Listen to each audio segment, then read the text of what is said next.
बीज न्यूज़ भारत भारतीय बाजार से न्यूज़ ऑन 10 में आपका स्वागत है।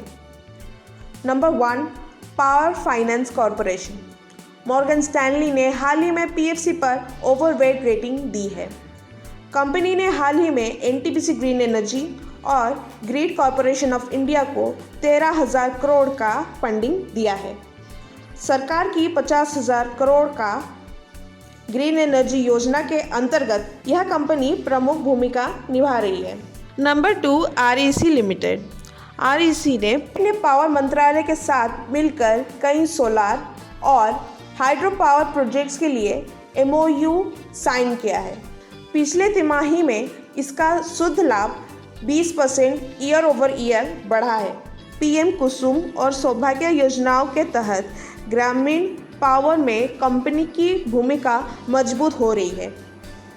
Number 3, Equitas small finance bank. Bank ने हाल ही में 23% year over year credit growth दर्ज की है, जिसमें व्हीकल लोन और माइक्रो फाइनेंस का बड़ा योगदान है।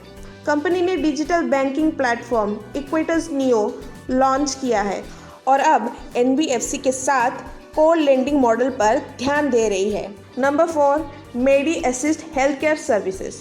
कंपनी ने हाल ही में एआई आधारित क्लेम प्रोसेसिंग सिस्टम लॉन्च किया है, जिससे क्लेम अप्रूवल में 30% समय की बचत होगी। एचडीएफसी ऑर्गो और नीवा बुपा जैसे बीमा कंपनियों के साथ साझेदारी के कारण इसका व्यवसाय तेजी से बढ़ रहा है। Number 5, sagility India. कंपनी ने अमेरिका के 2 फॉर्च्यून 500 क्लाइंट्स के साथ इंजीनियरिंग और डिजिटल सर्विसेज के लिए नए करार किए हैं। यह अब हेल्थ केयर एनालिटिक्स और केपीओ सर्विसेज जैसे उच्च मार्जिन क्षेत्रों पर ध्यान दे रही है, जिससे मिड कैप फंड्स की रुचि बढ़ रही है। Number 6, Cochin shipyard limited. Company ने हाल ही में 1500 करोड़ का रक्षा अनुबंध प्राप्त किया है, जिसमें 6 मिसाइल शिप्स बने हैं। वर्तमान में यह एंटी सबमरीन वॉरफेयर कॉर्वेट जैसे प्रोजेक्ट्स पर भी काम कर रही है। मेक इन इंडिया रक्षा नीति के तहत कंपनी को लगातार सरकारी समर्थन मिल रही है। Number 7, Hindustan aeronautics limited. HAL ने हाल ही में इंडियन एयरफोर्स को तेजस लड़ाकू विमान डिलीवर किए हैं और अब दक्षिण एशिया के देशों के साथ हेलीकॉप्टर और एयरक्राफ्ट के लिए एक्सपोर्ट नेगोशिएशन कर रही है। सरकार ने एचएएल का वार्षिक रक्षा खरीद बजट भी बढ़ा दिया है। Number 8, Indian railway finance corporation. IRFC ने फाइनेंशियल ईयर 25 में अब तक 30,000 करोड़ से अधिक का फाइनेंसिंग किया है।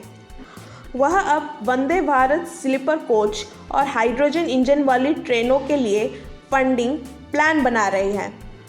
सरकारी समर्थन और रेल बजट के तहत इसका भूमिका और मजबूत हो रही है।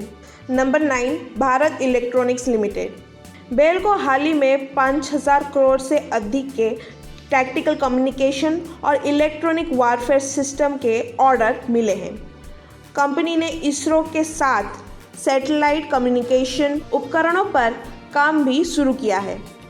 फर्स्ट क्वार्टर में इनका लाभ 35% ईयर ओवर ईयर बढ़ा है। नंबर 10, टाटा एलेक्सी। कंपनी इलेक्ट्रिक सॉफ्टवेयर और ऑटोनोमस व्हीकल डिज़ाइन में यूरोपीय ऑटो कंपनीज के लिए काम कर रही है। ओटीटी और हेल्थटेक सेगमेंट में नए साझेदारियों के चलते कंपनी ने बेंगलुरु में नया डिज़ाइन स्टूडियो और पुणे में रिसर्च एंड डेवलपमेंट सेंटर शुरू किया है। आज के समाचार में बस इतना ही। नमस्कार।